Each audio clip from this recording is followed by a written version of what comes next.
Vamos começar por ver as propriedades de caixa do CSS.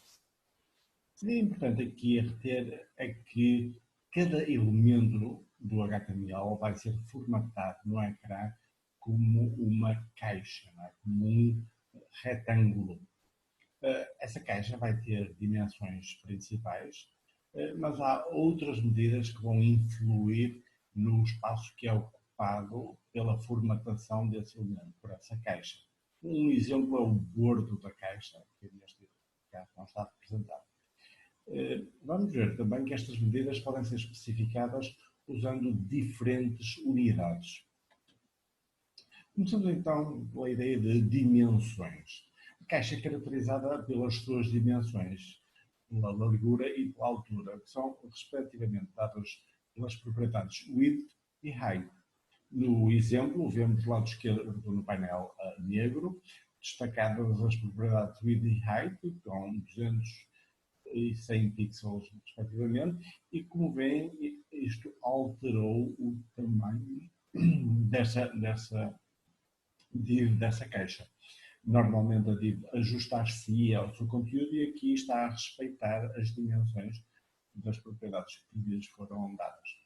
No entanto, existem outras medidas que influem na dimensão total desta caixa. Não é? Portanto, vamos ver que existe o espaço que envolve a caixa, não é? O espaço que envolve o conteúdo da própria caixa e os limites, não é? A fronteira dessa caixa pode também ser desenhada e se for desenhada, terá também um espaço que irá ocupar.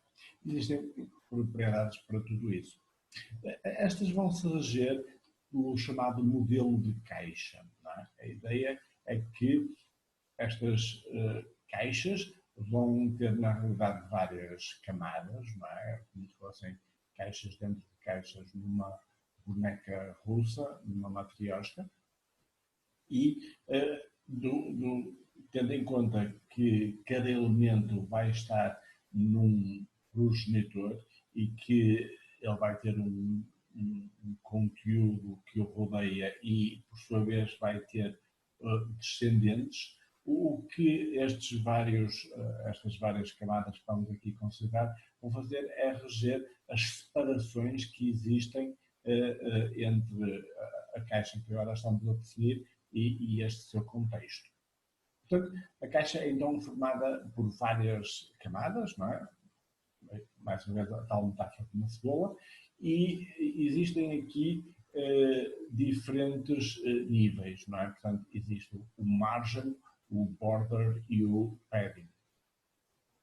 Portanto, para a minha caixa existe uma margem exterior, não é? Que é a ligação, o espaço de separação entre esta caixa e o seu progenitor ou também os seus irmãos e irmãs, não é? Portanto, os outros elementos que estão ao mesmo nível no progenitor. Portanto, esta margem vai dar uma folga, uma separação entre a caixa e esse seu contexto. Eventualmente, depois da caixa, eu posso ter um bordo, não é? Já agora notem que a margem não é, em geral, não é visível, não é desenhada. O bordo, não é? Pode ou não ser desenhado. Se não for desenhado, não terá sequer espaço, não é? Mas se for desenhado, irá ocupar algum espaço, não é? Alguma dimensão. Também é relevante considerar aqui o padding ou o preenchimento, não é? Ou seja, o espaçamento, a folga que eu vou considerar entre a caixa e aquilo que é o seu conteúdo, portanto, os seus descendentes, que terão, por suas vezes, outras caixas, não é? E este padding, ou preenchimento, será então o espaçamento que haverá internamente. Nós vamos ver aqui que os atributos que eu referi anteriormente, o margin, o border e o padding, podem ser dados tão somente assim, e referem-se aos 4 lados da caixa, mas posso eventualmente especificar qual dos lados me quero referir. Não é? Portanto, tenho aqui o top, o bottom, o left e o margin, que eu posso usar como sufixos do nome da propriedade para indicarem explicitamente qual dos lados a que eu me quero referir.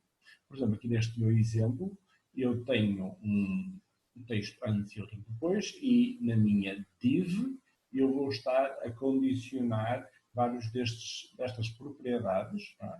Como por exemplo a margem, mas notem que a margem está apenas considerada no top.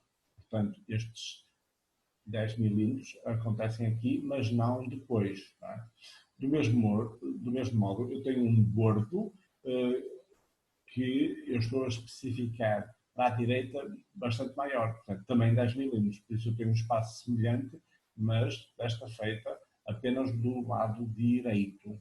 Eu também tenho aqui um padding, ou seja, um preenchimento interior, mas apenas à esquerda. Portanto, este padding aqui são estes 10 milímetros que eu estou a dar entre a caixa e o seu conteúdo.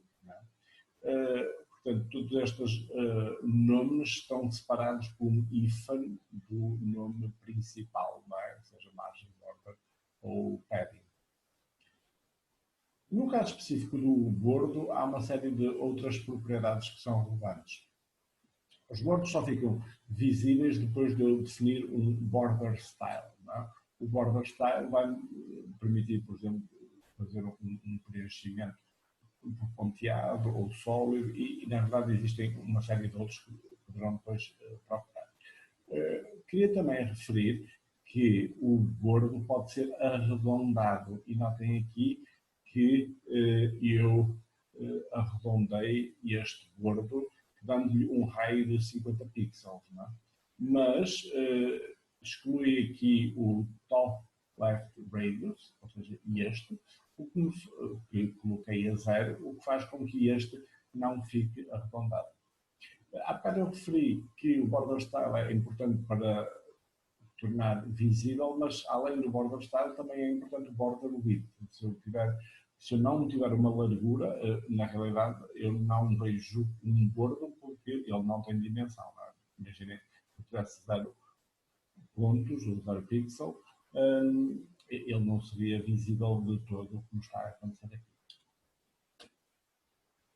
Todos estes valores que nós usamos aqui estão referidos a unidades e as unidades devem ser sempre indicadas explicitamente. Há apenas uma exceção, é se o valor for 0. O 0 é sempre 0, independentemente da unidade. Mas o caso geral é que eu devo indicar as unidades podem ser absolutas ou relativas. Absolutas no sentido que são unidades convencionais, portanto são as unidades que nós usamos normalmente fora da formatação, e algumas são específicas a este contexto da formatação. Exemplos de unidades absolutas são os centímetros e os milímetros, portanto as unidades do sistema métrico, em que eu uso cm ou mm para referir-me respectivamente a uns e a outros. No caso das medidas imperiais, eu posso usar polegadas, portanto inches em inglês, e o que eu uso é o IN. Posso também usar o points e dicas, que são muito usados em tipografia. Portanto, o ponto é um sobre 96 de uma polegada. E tenham muita atenção que os pontos não são pixels, são mesmo uma medida convencional de tipografia, como é o caso também dos pickers. Portanto, um picker são 12 pontos. As unidades relativas têm como contexto a própria formatação. O caso mais emblemático é esta percentagem, não é? A percentagem será sempre dada relativa à dimensão do progenitor. Por exemplo, se eu disser que é 100% da largura, é toda a largura do progenitor. Se for 50% da largura, será 50% da largura ou da altura do progenitor. Se for referido à altura. Os pixels também são relativos, não é? No sentido em que dependem da resolução do ecrã. Portanto, num ecrã com mais resolução, cada pixel será mais pequeno. Num ecrã com menos resolução, cada pixel terá uma dimensão maior. É preciso ter cuidado aqui porque a experiência de visualização será diferente consoante a resolução do computador. Por outro lado, se eu tiver de ajustar a minha formatação a uma imagem que tem um tamanho fixo, então aí poderá fazer sentido referir-me a estes tamanhos em pixel. Já o EM dá-me o tamanho da letra, não é? Portanto, o tamanho